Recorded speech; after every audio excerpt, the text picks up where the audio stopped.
Another very important point that you just mentioned now, Dushyant. You mentioned about the audience belonging to different varnas, belonging to different communities.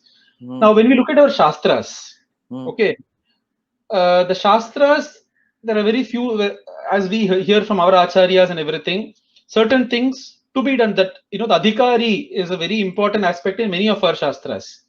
Correct. So they will define, if it is Gayatri Mantram, this is how it should be done. Correct. On the contrary, you will see a Gayatri Mantram playing in the radio all through the day in different places. Okay. So when you go to, and the other side becomes more popular because there is somebody who tells that you can chant it however it is and it is going to give you benefit, it becomes more popular. So again, when you go into an audience where the audience is a mix of all this, right? So they are the people who believe that everything can be done. So this aspect of adhikari. Also for specific varnas, specific things have been prescribed in the shastras. Correct. So when you're interpreting these shastras now to the people, and ultimately in our Sanatana Dharma, it's one of the bases of all these shastras. And yes, maybe people like, I wouldn't claim myself, but to some extent maybe, but you for sure, as we keep reading these with the commentaries and with the help of the acharyas, you come to know that they are not wrong. They are actually interpreted in a proper scientific way. They have developed in their own way. But you cannot put this directly to the public. So you have to. So when you're interpreting the shastras with adhikari bheda and other things, how do you deal with that? See, first of all, we should understand that Shastras have been coded and given to us by rishis for the welfare of the society. Right. But while they code, there have been certain differences among the rishis as well. For example, do you belong to Yajurvedam? Samaveda. Samaveda. So if you look at the general distribution of the people that you see around, you may see a lot of Yajur Vedis, Krishna Yajur Vedis, followed by Samavedis, and Rigvedis are very rare actually. Now, if you deal with even say Yajur Vedam, you've got two sets of people, the Krishna Yajur Vedis and the Shukla Yajur Vedis. Mostly south, largely they will all be Krishna Yajur Vedis, but they will all belong to one of the two sutrams, which is either Apastamba Sutram or Bodhayana Sutram. Now, Apastamba and Bodhayana are very, very respected rishis. Now, if you see, in my understanding, I could be wrong, over 80% of, say, 100 Krishna Yajurvedis will be Apastamba Sutrakaras. 20 will be Bodhayana Sutra. Apastamba says, when you, in one of his sutras, when you do Aradhanam, Purushottama Eva, do it only to Vishnu. Now, Bodhayana, in his sutra, he tells, Mahadevova Purushottamova, either to Lord Shiva or Vishnu. Now, there could be many, many Apastamba Sutra followers. Now, what do? If they have to follow that Rishis and Grihya Sutra, they should be doing it only to Vishnu. But they may have their forefathers who may be doing Shiva Puja as well. Correct. Now, do they leave it? No. So now what has happened is, now in such kind of conflicting scenarios, a lot of the scholars opine, see, you have to respect that Rishi. At the same time, you should not leave away the practices of your ancestors. So Sishtacharam is very important. Now, for every such rule, there will be many. For example, let's take the Shikha. You will have Shikhas at the back. There are some people with Purva Shikha as well, both in Smartas and Vaishnavas. They will come with a Purva Shikha. Correct. Now, you can take a plethora of such examples. And in the past, Subbu, when, let's assume, maybe the 7th or the 8th predecessor generation to me, who would have practiced Vedas in its entirety, they didn't have a choice. See, for example, if you're born into Yajurvedam, if you're born Yajushakha Adhyayi, Sama Shakha Adhyayi, now, Shastram tells that you will have, if you belong, it's like Harry Potter. So if you've got a Slytherin house, you've got a Hufflepuff, so you're born into that house. You will have to learn that Vedam in its entirety, and only then you are allowed to touch any other Vedam. See, for example, I am a Yajurvedi. I go to a temple, somebody is reciting Samaveda's portion. I find it very beautiful. Now I tell that Mama, can you teach me Samavedam? Today that Mama will teach. But generations back, it was not possible. It is for this reason, Appaya Dikshita, who was a Samavedi, he ponders, he tells, I should have been born into Yajurvedam because Shatarudriyam, with the 11 Anuvakams, Correct. comes in its entirety only in Yajurvedam. It may come in different mantras and parts in Samavedam. So he tells why, because even for a great scholar like him, he thought one lifetime is not enough to even learn Samavedam. Only if he finishes this, he'll go to Yajurvedam. So we had a society which didn't give a choice. But what happened with the advent of the colonial system, as we started adopting to it, we had a lot of choices. See, I'm sure in most of our families now, the boys or the girls choose their partners. They choose. And even if it's an assisted marriage, the parents say, okay, Paradakanna, I will show you 3-4 people. You choose. So we have come to a level where we are giving them an option to choose. Then let's take education. That time it was only that particular Veda. Now we say, okay, you learn all subjects. 10th standard, you decide which group you want. Then after 12th, you decide whether you want this group. So choices are plenty. So every aspect, whether you want to do this, do that, we have choices. Now, when we interpret Shastras for the public, in my opinion, we should only tell them first I should look at my audience, whether what I'm seeing is applicable to them or not. Because suppose I'm going to deal with a large set of, say, people who are not Brahmins, non-Brahmins. If I keep telling Kalanjannam na bhakshayet, there's a Shastra Vakyam which is Kalanjannam na bhakshayet.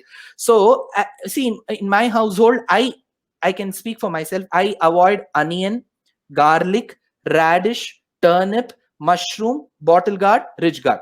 So these are the 7 vegetables I avoid.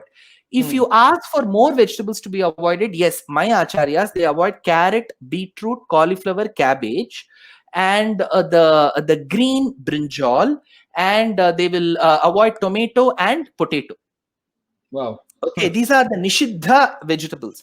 Now, if I'm going to talk about this in my public, I'm sure, see, my non-Brahmin audience, they say that we are used to non-veg food. Now, what is the use of me speaking about all this? First, I should know whether that Shastra Vakyam is relevant there or not. It is not about I go with a prepared set. Okay, today 20 minutes has been given. I'm going to speak. No, I have to see my audience, whether they can relate to it or not. Let's assume even I take up a Mylapore audience who majorly are Brahmins. For them, it may be applicable. Even there, many Brahmin households, they make Vengaya Korambu with Urlakarang curry. And some of them will say, I won't have egg, but I will have cake. That egg in the cake is okay. So when we have such things, how do I interpret? Now, in my opinion, people say yours is a Vyasapitha. Now, mine is a Vyasapitha, but I am not Vyasa. See, there is a difference. This is the place where Vyasa sat. Now, if we look at, say, Adi Shankara, if we look at Ramanuja, we look at Vedanta Deshika, we look at Kanchi Mahaperiyava, see, beyond doubt, their life has established, their lifestyle has established that they were not normal people. They were somebody very, very beyond the normal real. They'll be divine people. See, what happens is, in such divine people, whether they follow Shastras or not is not the question. Based on their life, Shastras will be written. See, for example, when Ramanuja lived as a Yati, there was a book called Yati Dharma Samuchayam, which was written by his student as to how a Yati should be based on his life. So, suppose if Ramanuja or Kanchi Mahaperiyava tell in the public that you have to do this, you have to do that, you cannot question them back because they lived 100% perfect life. See, I cannot say, they are living. But when Subbu or I give that, then 10 questions they will ask us back. So what we should do is, in my opinion, we should just state that this is a suggestion. You see whether it's practical or not, whether you can do it or not. And whenever possible, you do it. So you should, and I'll tell you, Subbu, I'll tell you, the youngsters of today, with whatever little experience I've seen India and abroad, they are not bad. To us, they may not seem like people with flaunting the Thiruman that I am sporting, the Vibhuti that you're sporting. That's okay. But a lot of them are genuine people, and they're good human beings. First of all, we should believe that the generation is good. See, if we do that, then we will believe that even if I've given them a choice, they will see the merits of it and they will follow one day or the other. See, the moment I start getting preachy, that's all. People, this avenue will also go away, and I cannot simply tell Parvala Pona Poto. No, that generation is very important to me. Who, see, Sanatana Dharma cannot live on itself. It needs followers. It needs people who. So, in my opinion, I am none of these acharyas that I've stated. Just because I sit on a Vyasa Pitha, I am not Vyasa. I can only suggest. I have the right to only suggest, and True. I can appeal to people. Try doing this. See, when I go to houses, the mothers will generally tell, "Par, our Sandhya Vandanam mandra, neeyum pannu." I tell them, please don't do that. Don't tell the son, avara paathu pannu. Then the child will start hating me. Right. Now you just leave it there. He will observe. He will come and ask me, "Sir, my mother also asks me to do that. How can I do it? I don't have much time." So I should not tell him, "Okay, first to do this, now you have to take bath. Now come with a panchakacham peshti." No, I'll say simple. What you do is you take a tumbler, say Keshavaya, Narayana, Madhavaya, pour it to the Tulasi plant for 5 days. Then after that, you write a mail to me. Then that boy will write, "Okay, sir, next step, what should I do?" Then I'll say, just spend 20 seconds in reciting the Dvadashanamam, Keshavaya, Narayana, Madhavaya, Govinda, Vishnave. Then he will ask again, "Sir, what else can I do? I go to office." See, in my opinion, what I used to do is, while I used to go to office, Madhyanam, I'll go to the wash basin, and I don't have, because entire day I've spent. So for me, that karma is more important. That's all. So I'll tell him easier ways to do it. And in my opinion, we should never scare them. We should not tell them, if you don't do this, your next 7 generations will get spoiled. No. True. You can just tell them, see, you're contributing to nature. Ultimately, you're helping the sun rise. Why do you do Sandhya Vandanam and offer Argyam? So tomorrow, when the Mande Harunam, there are asuras who will inhibit the sun rising. You are helping. That's all. You're helping nature. Try how much ever you can. If you can't do it one day, it's okay, but try doing it the next day. That's all. So there ends the chapter. The moment we get preachy, because Ramanuja preached, Vedanta Deshika preached, I am not Ramanuja. I am not Vedanta Deshika. I am not at all Kanchi Mahapariva. They were all towering personalities. I should know where, in Hindi they say, right, Aukat. So I should know where my Aukat is. So I should stand there and I can only request. See, and there is no harm in requesting, Subbu. See, even if it's a child, if I say, "Please, Takanna, Pandriya," the child will listen. Yes. That's how this generation is. We have to accept that reality. No. I think it's a very, very relevant point, Dushyanth, that you mentioned that, and even I have observed this, right? Whenever I speak to the youth, the youngsters, and all the people in the age group that we defined, right? Many of them are really interested in these kind of things. They want to know more. But I think what has happened is, and this is also a flaw within our own systems that has come over generations, that the generations before them or slightly before them, they haven't passed it on in the proper way, to this generation. So this is one flaw where they don't have any way to go.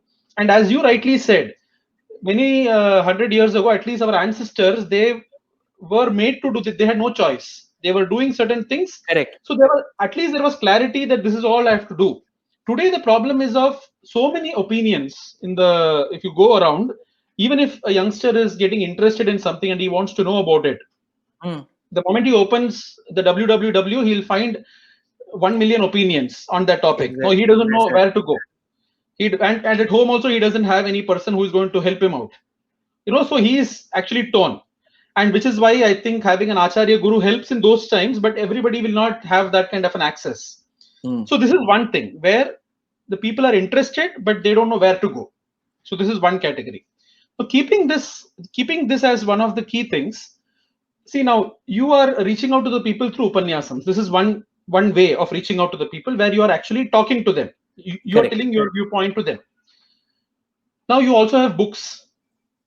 People also write books, and which is again another topic by itself of discussion, whether how much of those books are really relevant, really the right way of interpreting, because today everybody is writing any book in the way of interpretation. Correct. The way they want, they're interpreting, and it becomes a bestseller in the market. So which is also, we don't know if it's right or not for the next generation to read that or not. So that is the second. So what is the avenue? So if you have to really take it to the youngsters, if you have to really take it to that young generation, that the youth that we defined, what is the mode? So Upanyasam is there, but not everybody comes to that.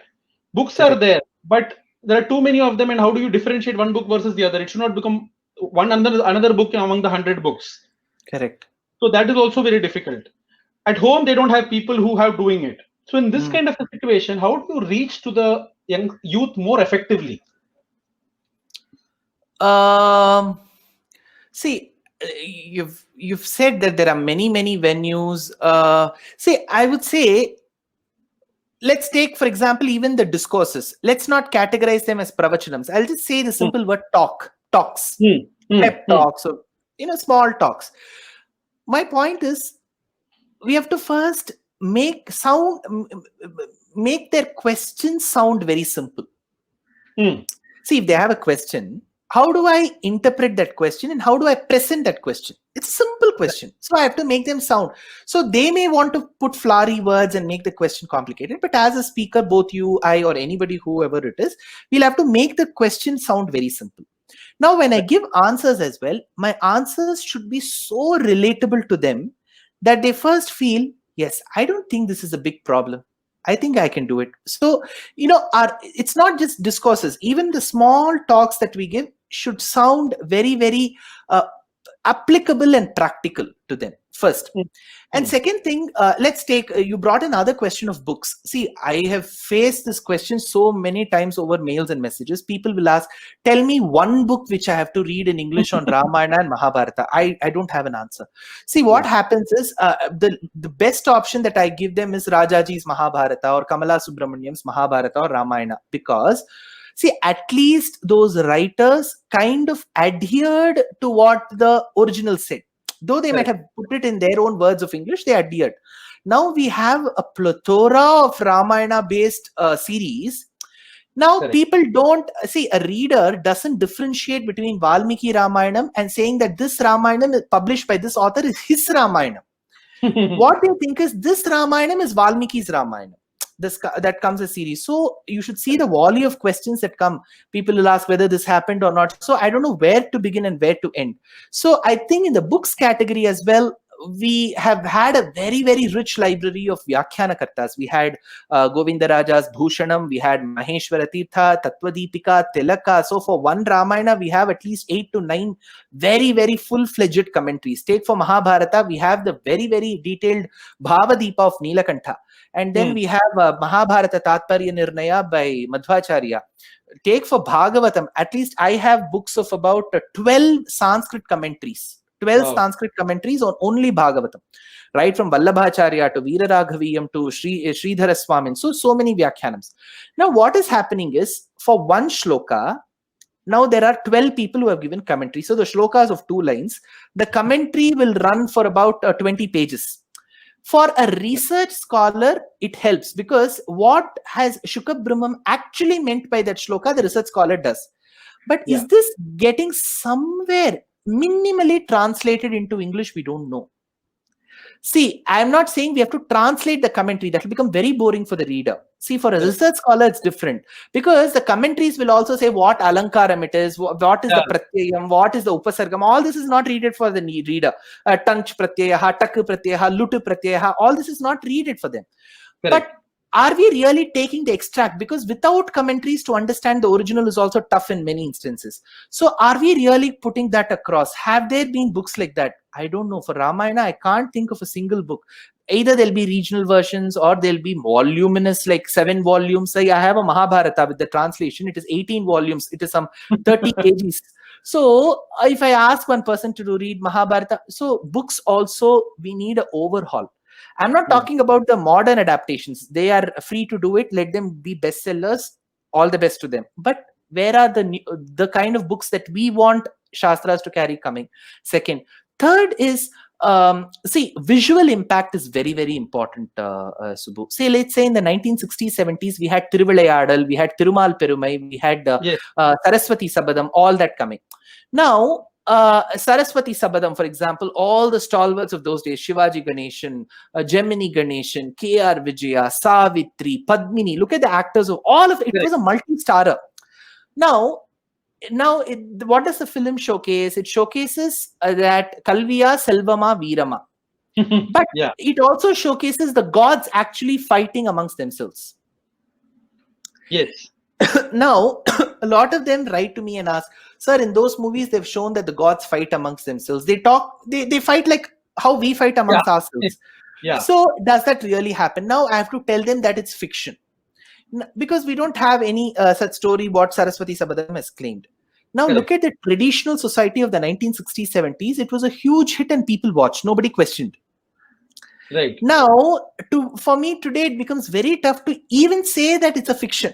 So what I keep telling them is, see, more than the story, it is just to say that education alone, wealth alone, courage alone will not suffice. You need to have a right judicious combination of all the three. So many such things. So visual impact, how do we create?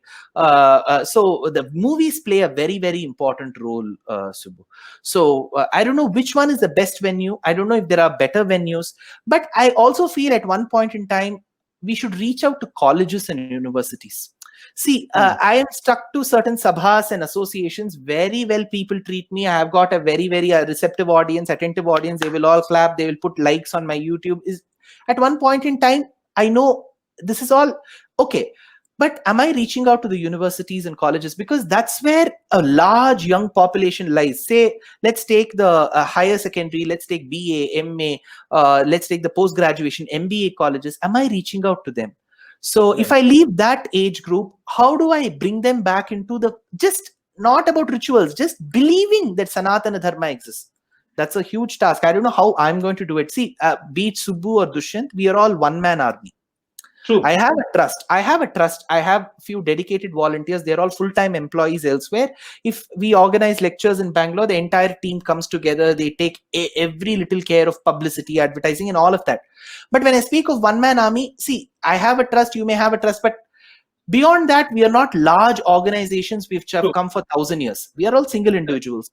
So through our speaking style, we could have impacted the lives of a few hundred or 1,000 people. But beyond that, how do I bring it? I don't have an answer. I'm trying my level best. For example, I've opened this Abhinava e-Pathashala. So e-courses. So I don't put any restrictions on any gender, caste, religion, anything. So I say, see, Vedic civilization's knowledge is for you to relish. So I will not put any bar. You have to respect Hinduism. You have to respect other world religions. Have mutual respect for human beings. You're ready to participate. This is the best I could do from my end. So more needs to be done. I don't know. Of course, I'm very optimistic that we can do a lot of things, but we have a very broad population, Subbu. So we have 1.4 billion, which is, I don't know. I can't even think of how many zeros to put next to it. So. Absolutely. No, I think it was a very intriguing session, Dushyanth. And there were so many questions I had, which is why I thought this would be a good interaction with you. Because as you said, there are, and it's not like I've seen, like when I interact with many people, there are many such one-man armies who are trying in their own way to spread something, but the impact is very limited because at the end of the day, you are doing only that much. Correct. And also, you're trying to make up for something which one entire generation did not do or two generations did not do, which is a very difficult thing to match up. You're trying to make up for all that and trying to give them, which is going to be also difficult for the other people to take in. But I'm sure with all the, and as you mentioned about the courses and many other things that you're doing, I'm sure you're trying in all possible ways to reach out to the people. And probably in the future, we should also think of how better we can reach out, to these, to the youth. True. And so maybe in the future of some interactive sessions with them, etc., we should plan something with your support. Maybe we should do something like that, but at least they have some kind of avenues to reach out to people who are at least who have some kind of authority in that area, who have some kind of, or at least have access to the authorities in that area, rather than trying to go to people who are anyway they're a freelance people in their own way. So their thoughts are also freelance. So they'll try to mix and match anything and everything. But I'm sure all the audience also would have enjoyed this, Dushyanth. I really enjoyed the last few minutes that we discussed, and hope to have many more such discussions on specific topics, just like a free chat on a tea side or a tea table sort of chat. I would really love to have them. Thank you, Subbu. It was a pleasure, always a pleasure talking to you, and my best wishes for all your endeavors, whatever little you're doing for Sanatana Dharma. Yeah. So thanks a lot. Namaste. Thanks a lot. Thanks for this. Thank you. Namaste. Namaste. So Rasikas, so this was one of the attempts of doing a freelance chat with Dushyanth. We started with Dushyanth. Because many times we get curtailed or restrained by certain boundaries or frameworks. So I just wanted to have like a free chat on typically what are the things that are bothering us. So this was one such topic, but I would like to take up many more such topics in the future and try to do something about it. I think with like-minded people like Dushyanth, it's much easier to make things happen. So we'll come up with something that we can do in the future as well. Until then, keep visiting Subhu's Corner, the further sessions that happen there. Like and subscribe to Subhu's Corner. Until the next session, namaskar.